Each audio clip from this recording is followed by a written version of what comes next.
Live from the New York Sheraton Hotel, it's the 1983 National Football League Collegiate Draft, brought to you by Budweiser. For all you do, this Bud's for you.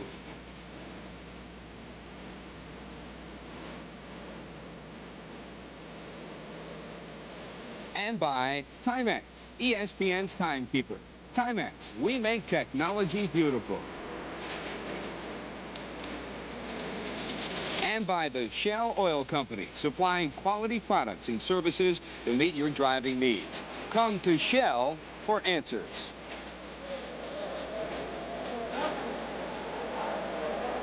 Hi, hello, and welcome back to the New York Sheraton Hotel in New York City for the 1983 National Football League Collegiate Player Draft. You can hear the hustle and bustle around us.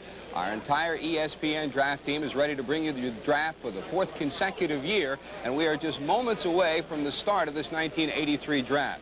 Joining us, as usual, here at the podium in New York City, Paul Zimmerman of Sports Illustrated and Howard Balzer of the Sporting News. Let's get right to it, gentlemen. The big question is the Baltimore Colts and that #1 pick. What is the latest up-to-the-minute scuttlebutt? I've got my eye on that Baltimore table right now, and he's on the phone, but I don't see him writing anything. He's getting coffee, That probably. means he's talking to his girlfriend, but nobody's telling him anything. What do you hear?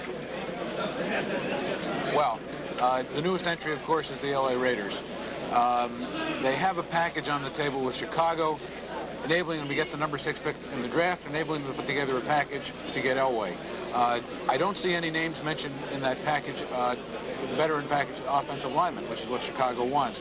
I heard rumors that they were willing to give up either Mickey Marvin, their right guard, or Curtis Marsh, their left guard. I don't know whether they would do that because then they cripple their offensive line.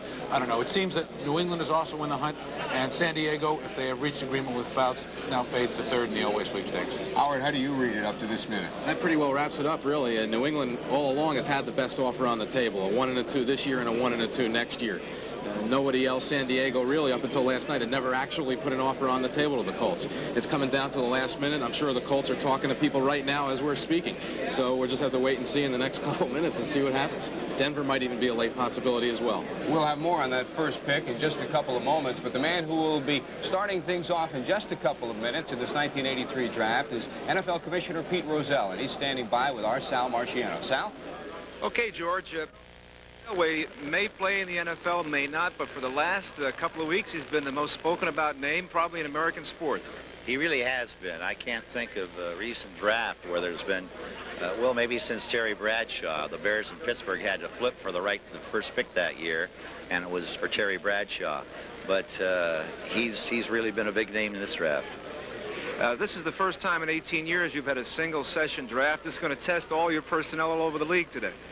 The old days, of course, we went nonstop when the AFL was operating before we merged, and it was hours, like 30 hours, I think we went on. But this will be the first, as you say, that's nonstop. I guess we'll finish sometime after midnight. Commissioner, we're going in just a couple of minutes. Can you give us a scoop as to what's going to happen? I don't know. I talked to Baltimore very late last night. I haven't this morning, and I don't know if there's a trade in the wind or whether they're going to take Elway or just what. We'll see you on the rostrum. Thank you. Fine, thank you. Okay, back to George Grant. Thank you very much, Sal. We'll be going to the commissioner in just a couple of minutes for that first pick. We'll see what Baltimore decides to do. Now, what Baltimore decides to do could very well be related to any number of teams. As Howard and Zim just mentioned, San Diego is one of the teams who may very well wind up with that first pick via a trade. Dave Sullivan is standing by with an update on San Diego's draft prospectus. It is incredible to think that last year the Chargers sat idle through the first day of the draft. But John Sanders and Don Coryell did so by design, sacrificing all of the club's first 6 picks in a series of transactions that not only obtained some immediate help, but were also aimed at stacking their hand for the 1983 draft.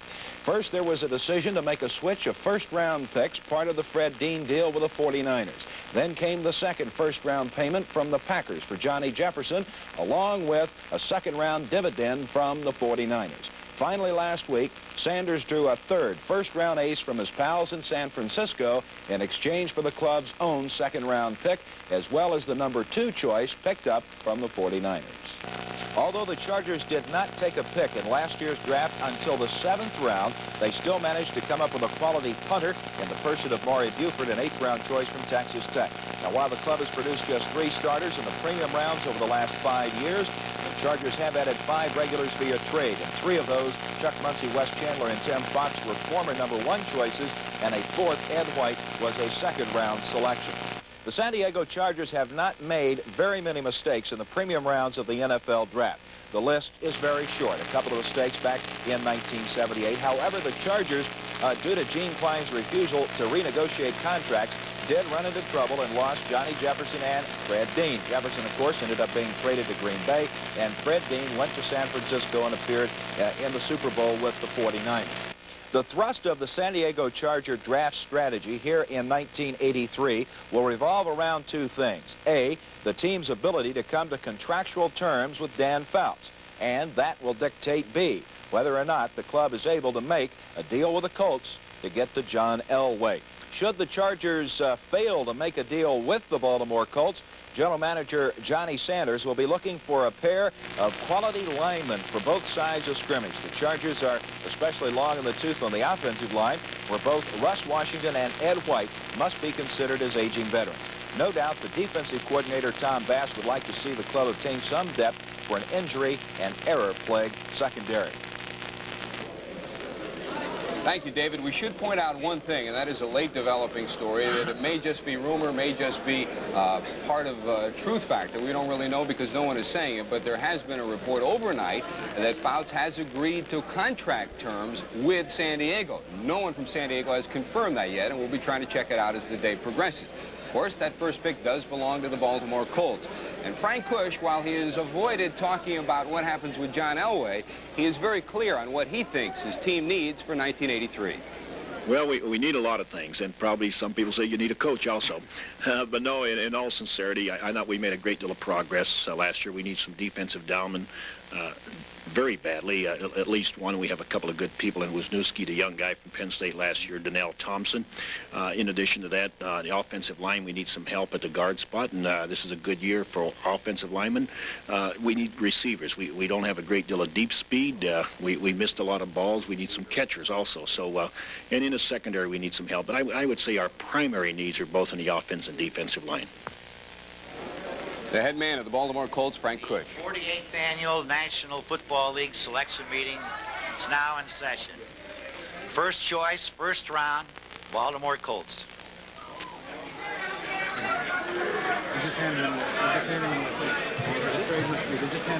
Don Weiss has just received a card from the Colts desk. Let's see what the commissioner said. Baltimore selects as the first choice in the draft, quarterback John Elway of Stanford. That tells the story right from the top. And Frank Kush, Next up, Los Angeles Rams. Frank Kush has indicated from the very beginning, when we talked to him at the Senior Bowl, for instance, he said, look, let's put the cards on the table. Yes, we need multiple players. Yes, we need a lot of people to make this club go. But if I don't feel I can get enough of a package, then I will draft John Elway. And that's exactly what he did. I think somebody panicked in that organization. I think what they intended to do was go right down to the wire to the last second and try and make their best possible trade.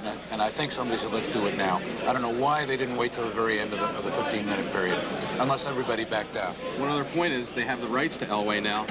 San Diego was in the hunt. They picked 4 picks later. The Raiders possibly still could get back into it. We still have a few other picks coming in front. I think the Colts are saying to those other teams, we might take them. And so now they're hoping they'll get back on the phone. There could still be a trade somewhere down the line.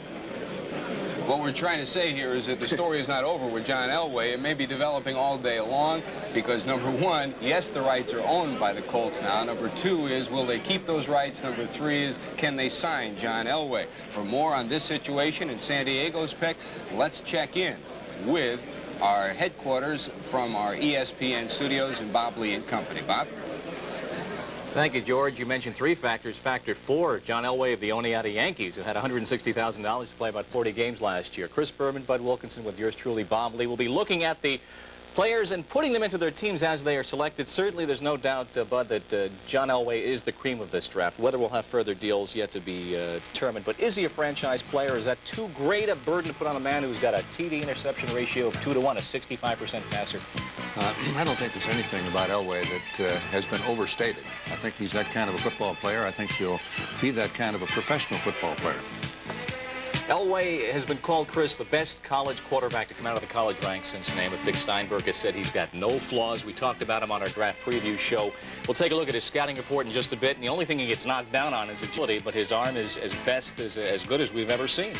Well, as we said before, his agility, maybe he doesn't like running up mountains, but remember that private meeting that the Colts weren't talking about between Elway, his father Jack Elway, the college football coach, and also Frank Kush? Obviously, I can't say obviously because there may be a deal, but just perhaps they could have ironed out whatever differences there are, Bob. And I said on the draft preview show I would not be surprised at all to see the Colts keep Elway. I mean, what's wrong with that? It's not like they haven't had good quarterbacks in that franchise's history. You had a look at the scouting reports we'll be seeing throughout the day on a 5-point system, keep in mind, and we put together a number of scouting reports from throughout the National Football League in a 5-point system. Elway grades out to a 19.5, agility, give him a 4.5, so we put together some of the numbers, but of course numbers certainly don't tell everything about what John Elway is going to do, because he has now, maybe by the end of today, we'll find out if he's going to Baltimore or San Diego. That's an intriguing story, though, about Fouts that George laid on us a few moments ago, Bud. Well, I think so, and what he decides to do, of course, would have a lot of ripples down the line, but I can't go along about the agility of Elway. I've seen him play too many times, and he's got that quality that has made the difference in recent years in football, which is mobility for a quarterback. All right, then. Also, we have seen Baltimore, as we've talked about from New York, go right away, Chris. That's got to be a surprise. And Dr. Z said maybe someone pulled the plug too soon.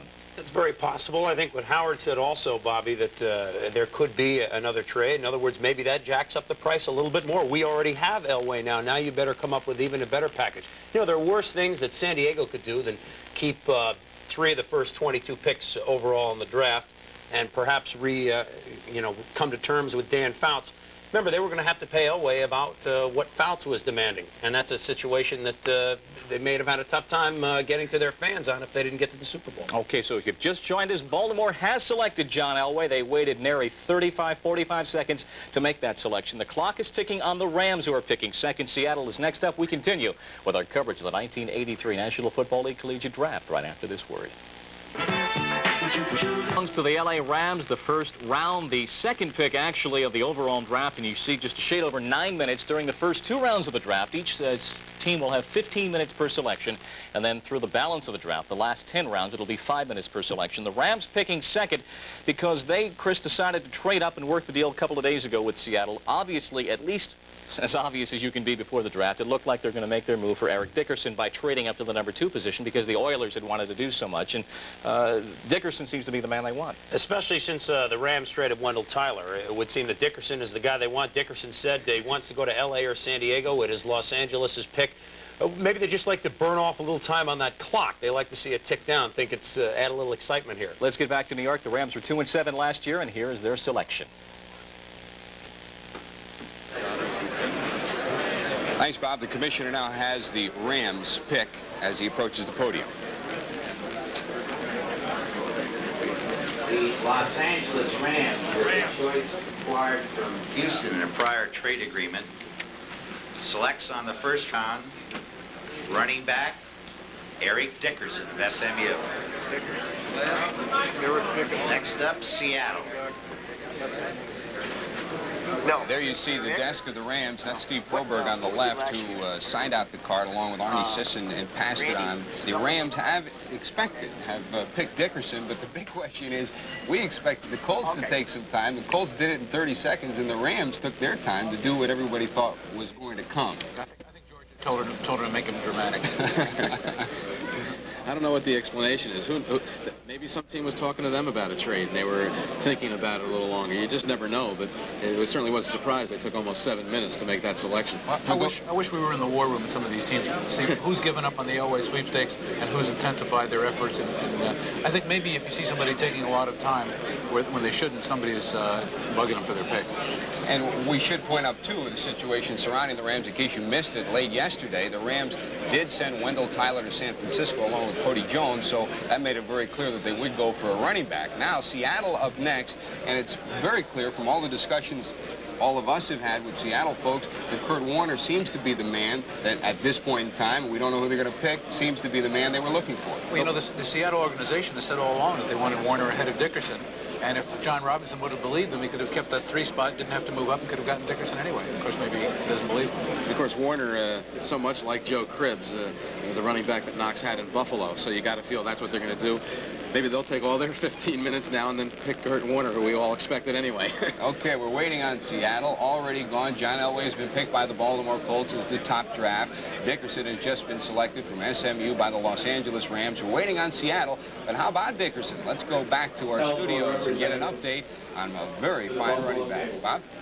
Indeed, a very fine running back. We talked about him during our draft preview program when there's maybe only one great fullback, James Jones out of Florida in this draft, but a whole slew of good people with outside speed, and Dickerson certainly has that outside speed at an average of 7 yards a carry out of SMU. And you're talking about a guy, maybe the question is, can he run from a split backfield instead of out of the eye? But of course, his coach with the Rams will be John Robinson.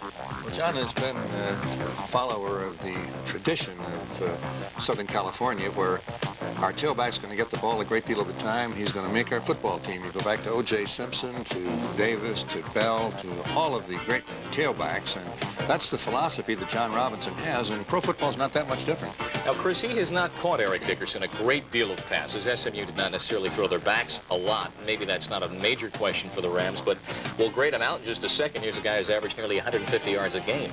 Yeah, and the pros these days, as you know, Bobby, a lot of teams are going to go with the one setback. Maybe he has that in mind, perhaps, Robinson, with Eric Dickerson.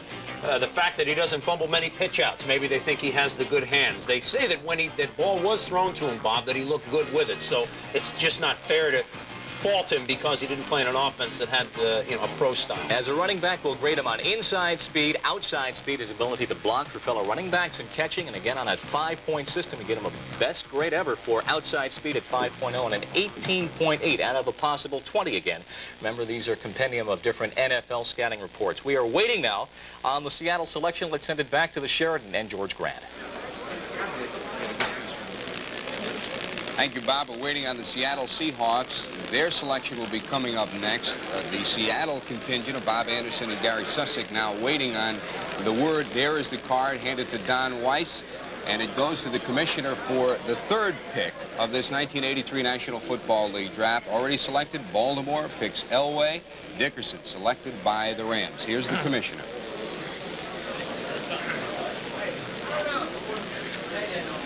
The Seattle Seahawks, with a choice of change from the Los Angeles Rams through the Houston Oilers, select on the 1st round running back Kurt Warner, Penn State.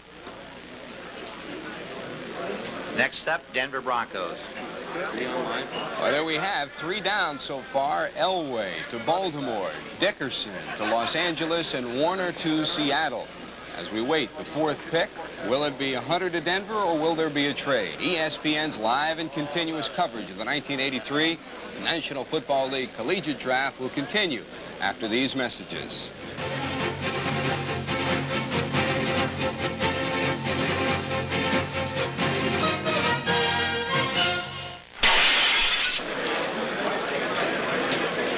Live at the New York Sheraton Hotel. We are waiting on the clock for the Denver Broncos with their 1st round selection. 12 minutes and change remaining.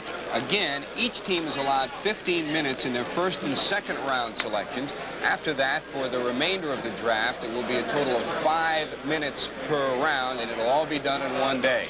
Let's check in with Leandra Riley, who's standing by in New Jersey. Hi, everybody. We're in Lord Jim's in Hawthorne, New Jersey, and I'm sitting next to Tommy Vigorito, running back for the for the Miami Dolphins. We've had 2 running backs already drafted since you've had to make the adjustment from the college ranks to the professional ranks. Your advice to Kurt Warner and Eric Dickerson? Well, I think one of the biggest things to a running back going from college to pros is not to expect to set the world on fire right away. It's a lot of adjustment emotionally and physically. And you're not really expected to go in and start and gain 2,000 yards your first year. One of the biggest things that they really should start working on now is not only the physical, but the mental aspect of learning your plays.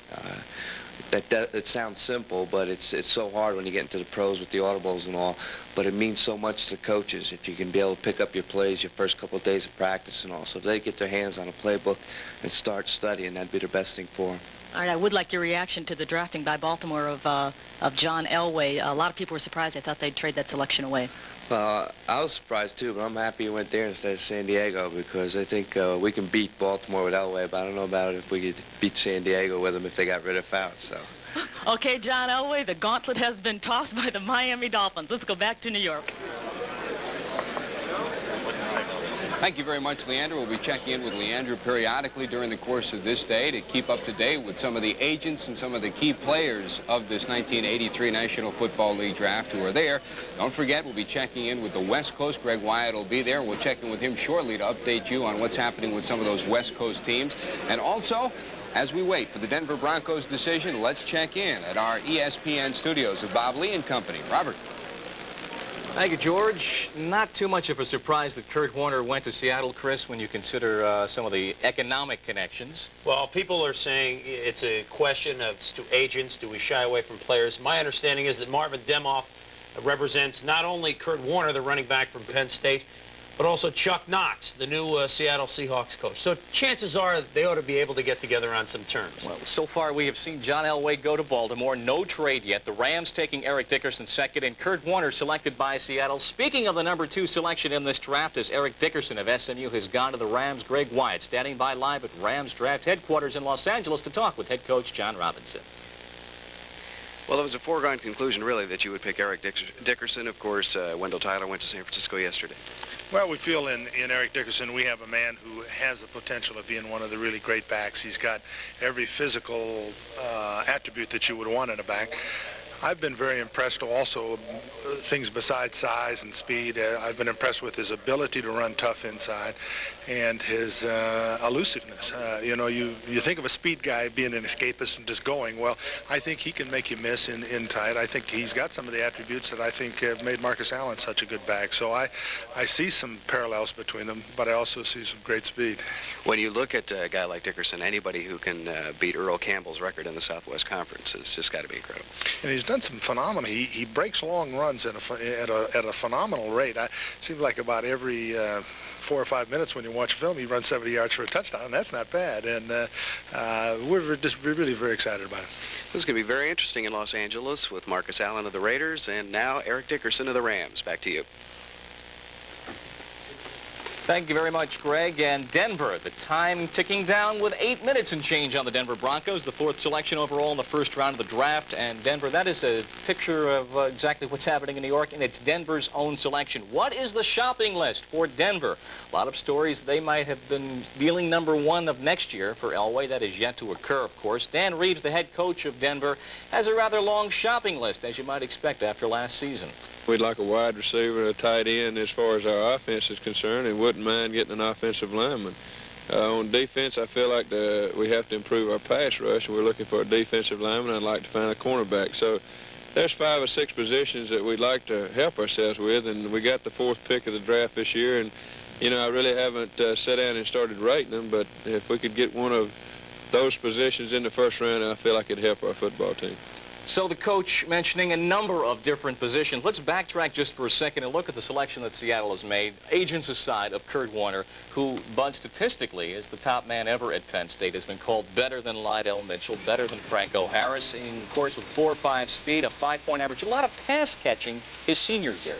Well, I think it's a tribute also to Kurt Warner's general attitude about football and it being a team game.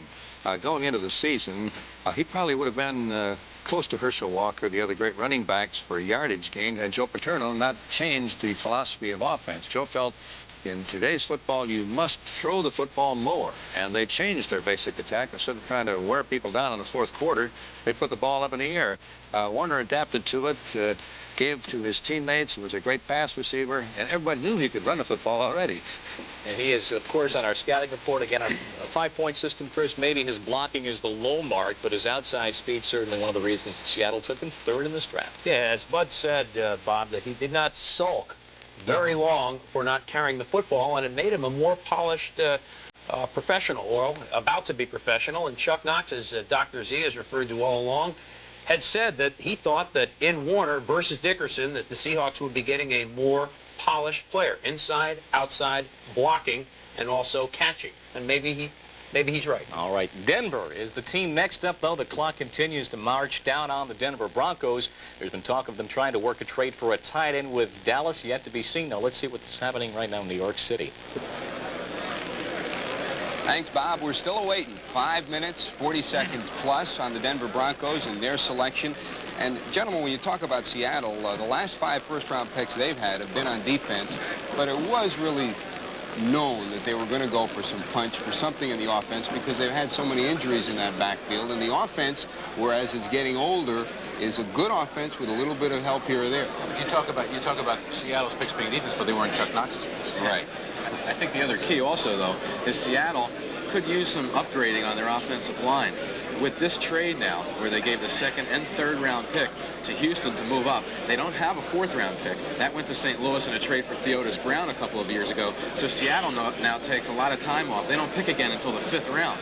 So they've still got, it was an interesting deal from that standpoint that they traded up 6 spots and gave up their 2nd and 3rd picks and won't pick now for a while. So they gave up some players that they might have been able to add and help the team, too. Theodis Brown's a perfect example, too. He looked so good right after that trade in the late season and then just did not look good at all last year.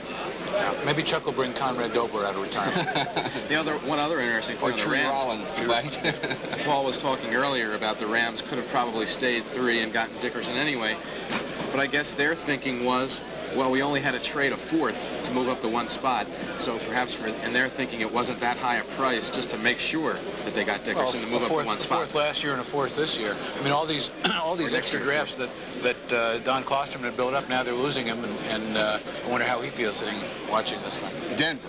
All the speculation has been pointing towards Tony Hunter, the great tight end from the University of Notre Dame, as being their selection. Dan Reeves, as you just heard, indicated a tight end is one of the things on his shopping list, but there are some other things. If it is not Tony Hunter, if they're jogging back and forth now, who would it be otherwise? I can just see their war room.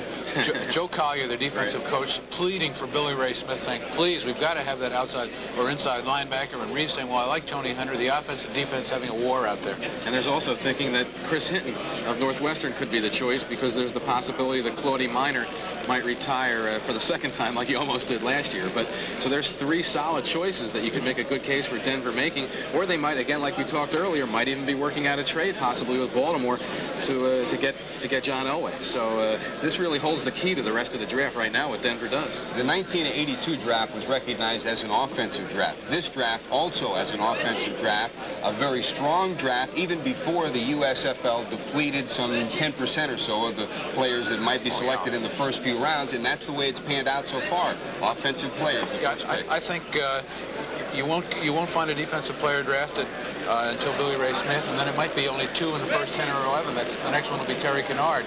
So you might go 8 or 9 offensive drafts with only 2 defensive. Possibility of a quarterback for the Denver Broncos. Is that a real possibility at this juncture? Except for Elway, I don't think that they have the other quarterbacks like Eason or Todd Blackledge. Jim Kelly, of course, is in there too, and Dan Marino. But I don't think they have any of those quarterbacks rated that high to use a fourth pick on. But you just never know. That would mean that Reeves was giving up on Mark Herman awful quick, and that was his choice. That wouldn't look too good. Billy Ray Smith is an individual who we've talked about here and who may very well be the first defensive player selected. We talked to Billy Ray and asked him if he had any feelings about where he would want to play. Probably down there. I'd like to play for Dallas, but like I said before, any team that would invested the confidence in me to draft me, I'd play my heart out for him. Say he might be a little bit too slow, might be a little bit too small, but all he does is do everything perfectly, and he's a winner.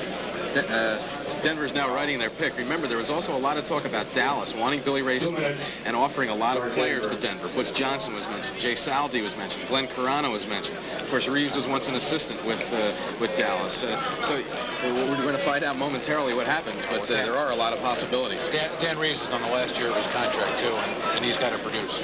Don Weiss has the card. The commissioner, Bill Harpole, and Mike Novica have handed the selection of the Denver Broncos to Commissioner Rozelle. The Denver Broncos select on the 4th choice in the first round, guard Chris Hinton of Northwestern. Next up, San Diego. We now wait on the San Diego Chargers. Chris Hinton, who was a tackle but is projected as a great pulling guard in the professional ranks, the selectee of the Denver Broncos. We're waiting on San Diego. ESPN's live and continuous coverage of the 1983 National Football League Collegiate Draft will continue after these messages. Updating you on the 1983 National Football League Collegiate Draft, the San Diego Chargers have just selected Billy Ray Smith, the linebacker from Arkansas. So the Chargers go for some defense, and it looks like Bass wins the battle of the first pick for San Diego. Yeah, it looks like also Chicago's coming up, and we were just talking, maybe they've changed their thinking now and they want Tony Hunter. I would say it's Hunter, Jimbo Covert, or Bruce Matthews. I had predicted Matthews. I think Hunter now becomes a real key in the draft. Could something happen almost like Kellen Winslow last year, where everyone had him, or not last year, a few years ago, when everyone had him going on the third pick to Cincinnati. The Bengals took Jack Thompson, and Winslow sailed through to almost the middle of the first round. So there's the thought the Giants might take Hunter. So it's really going to be interesting to see where Hunter does wind up. Billy Ray Smith selected by the San Diego Chargers. Let's go to Greg Wyatt and get an update on what's transpiring on the West Coast as we continue our coverage of the 1983 National Football League Collegiate Draft. George, is very interesting. The John Elway Bowl has turned into a George Steinbrenner Bowl. And believe it or not, just a few picks into the National Football League draft, George Steinbrenner has made his mark in the National Football League because Marvin Demoff, the agent for Elway, has just told me via the telephone that John Elway has chosen baseball since the Baltimore Colts picked him. So John Elway will make the announcement at 2 p.m. our time, which is 5 o'clock Eastern time, at the Hyatt in San Jose, California, which is right near his home. So John Elway has chosen the Yankees over the National Football League, and that is it from here in Los Angeles. I don't believe that. Well, we'll see what happens. That report from Greg Wyatt. Billy Ray Smith just selected by San Diego. Initial reaction? Good pick by San Diego. I thought, Bob, that there are many worse things they could do than to have the 5th, 20th, and 22nd pick overall. Billy Ray Smith, their first pick, I think, in numbers 20 and 22. One of them, if they're lucky enough, Gary Anderson, the scat-back Bruce Harper-type receiver from Arkansas, if he's left. And the other one, probably the second-rated cornerback, Leonard Smith, a guy who I've been told is the best man-to-man covering cornerback in the draft, although Tim Lewis of Pitt is expected to go earlier. So I think San Diego keeping Fouts, going with Billy Ray Smith and a cornerback, and maybe something to jazz up the offense. I think it's a good move. They're so close to the Super Bowl that I don't think that they should wait anymore. Next up is Chicago. Now, we've heard some talk that maybe the Bears would be courted by the L.A. Raiders, Bud, possibly because the Raiders might want to make a move up, because right now they're selecting rather deep in the first round. If they could select next, they'd be the 6th team, and maybe they had at one point been thought to be in the John Elway Bowl, as it's been called. Maybe this is the time for them to make a move. A tight end is always an invaluable commodity. I don't think we should just gloss over Hinton's choice. That second one of Billy Ray Smith came so rapidly. Hinton's a boy who was a tight end. He has been a linebacker. He's 264. He can run. And Denver's got, I think, a all-pro almost for sure, who's got 12 or 15 years ahead of him. And that's a priceless commodity to have on your football team. Okay, we are waiting on the Bears right now. They will be selecting next number 6 in the first round. Then comes Kansas City, to be followed by Philadelphia. And Houston will be making the number 9 selection by virtue of that trade recently with Seattle. And Seattle, with the pick for which they traded up, selected Kurt Warner. We do have on the phone, I understand he's not on the phone currently, but let's talk about Chris Hinton, who has been the selection of Denver today. And here's a young man who did not play the offensive line until his last year. He played tight end, he played linebacker, but his coach had to lobby to get him listed on some All-American ballots beginning of the season. 4.7 across the board in our scouting report. We'll get a good look at what he can do in the line. The speed and mobility that he possesses are the unusual qualities for someone with his size and strength. What about the switch in positions, having only one full year at that position, playing tackle in college after only 1 year, now being projected as a pro guard? This young man is going to be all over the board. If you're an athlete and a football player, it just doesn't make much difference. Hinton selected by Denver, the number 4 overall selection. It's a very good year for offensive linemen, and Chris Hinton, obviously, in the selection, the eyes of the people that have picked so far, is the best man available. We're waiting for Chicago to be followed by Kansas City. John Elway has been selected by Baltimore. We have not had a trade yet in this draft. Let's get back to the Sheraton in New York. Thanks, Bob. Let's take another step further in the Elway situation. I think we're seeing more of a chess match than any kind of a definitive statement made by anybody. Squeeze play. It's a Demoff and Al Davis squeeze play on Baltimore. Now they think, Demoff came in with the announcement quickly. Maybe they can panic him into making a trade that they don't want to make. And I see the hand of Al Davis behind this, Al being very good friends with Marvin Demoff. He just came up with that baseball announcement too quickly, and I think they want to stampede Baltimore into a quick trade. I have to agree. Either the Raiders are going to try to trade up with Chicago and get the pick now that Chicago is supposed to be taking, or San Diego remains in the picture. They still have 2 #1 picks left, perhaps New England. It wouldn't be surprising to see the Colts, with the squeeze being put on them, then turn around and trade Elway's rights to someone else and let them worry about it, but someone else other than the Raiders. So there's still a lot of intrigue left in this whole situation. Well, they're trying to get the price down. Baltimore's, obviously, unless they read it as a lie, they've got to trade him or eat the pick. And then there'll be a few jobs on the line in that one. And in any case, the way the situation stands at this particular hour, John Elway has been selected by the Baltimore Colts. In case you joined us late, the late report we have from the West Coast is that Elway has selected baseball over football. But again, as we're discussing now, this may not be the end of the story. Before this day is over, we may very well find out exactly what direction John Elway will be going in. We should point out the fact that it's been no secret from the beginning that the dollar figures have been more advantageous for Elway from a baseball perspective, as opposed to his possible football contract.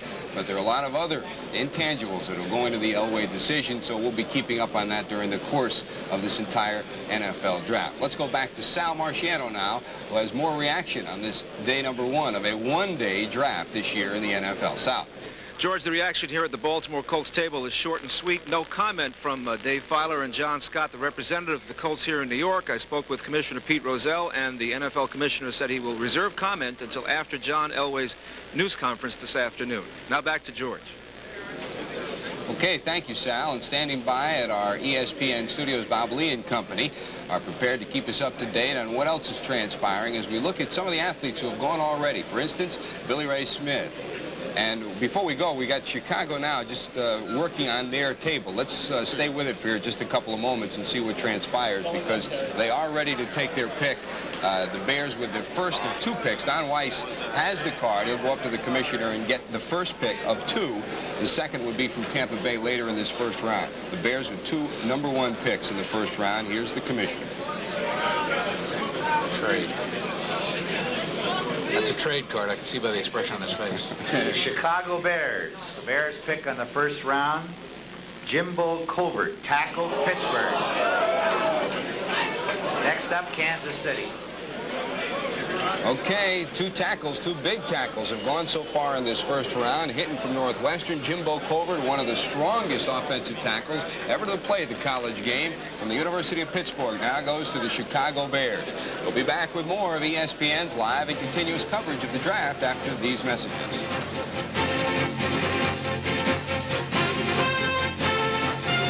Along with Chris Berman and Bud Wilkinson, Bob Lee, as we continue our live coverage for the 4th consecutive year of the National Football League Collegiate Selection. We have live on the telephone Chris Hinton out of Northwestern, who has been the number 4 selection today of Denver, number 4 overall in the first round of Denver. Congratulations, Chris. Were you expecting to go to Denver? Or do you think possibly the Bears might take you closer to home than Northwestern? Lately, just like the past week or so, I was starting to hear Denver, but up until then, I thought Chicago all the way. And I think Denver took all of their 15 minutes to make their choice. So I kind of thought they might pick someone else. Chris, you've really struck a great blow for the future of Northwestern football. A lot of people said, why go to Northwestern when you'll never get any recognition? And I'd like to congratulate you. What's your feeling about that? Oh, yeah, thank you. Chris, you've played tight end, you've played linebacker, you played tackle your senior year. You were announced at the draft as a guard. Where would you prefer to play? Which position, tackle or guard in the pros, or does it really matter at this point? I have no preference at I want to play professional football. Okay, and you're certainly going to do that because you're the top offensive lineman selected in a very deep year for offensive linemen. Congratulations, Chris. Thank you very much. Chris Hinton live on the telephone out of Northwestern at 6'4", 245, and Billy Ray Smith was selected just after Chris by San Diego, projected as a linebacker out of Arkansas. And Billy Ray Smith, and we talked about, and Paul and Howard talked about the battle that must have been going on in San Diego. Tom Bass, defensive coordinator, winning out a scouting report that shows him grading out to a 19-0 on a 5-point system. His coverage takes a bit of a licking here, but of course strength, quickness, and pursuit are good numbers for Billy Ray Smith. And rushing the passer is a vital thing. I don't think anybody ever questioned the ability of San Diego to move the football. It's just been phenomenal, the skill of their offense. If they can build a defense that can stand in there and get the ball relatively quickly, then they're real Super Bowl contenders. He was a roving end for Arkansas, kind of a disruptive force on the field, so Billy Ray Smith, the selection. Kansas City is up. Let's get back to the Sheraton in New York City for their pick. Here's the commissioner. Kansas City, first choice in the first round. Quarterback, Todd Blackledge, Penn State. Next up, Philadelphia. Philadelphia Eagles will be up next, and now very clearly this settles the question: will it be Fuller or will it be Kenny or will it be a trade for Carano? It will be neither of those three. And I think also too you have to consider the fact most of the scouts realize that Blackledge may take a year or two before he gets to the point of being ready to step in, because he doesn't come from a pure professional style backfield with the Nittany Lions. But does this surprise you? Well, it surprised me because they said Eason. I should have known that they were blowing smoke. They said Eason, and then they said that Kelly didn't look good to them, and they were telling the truth on that one. So, you know, they were 1 for 2 when telling the truth, and you just have trouble reading it.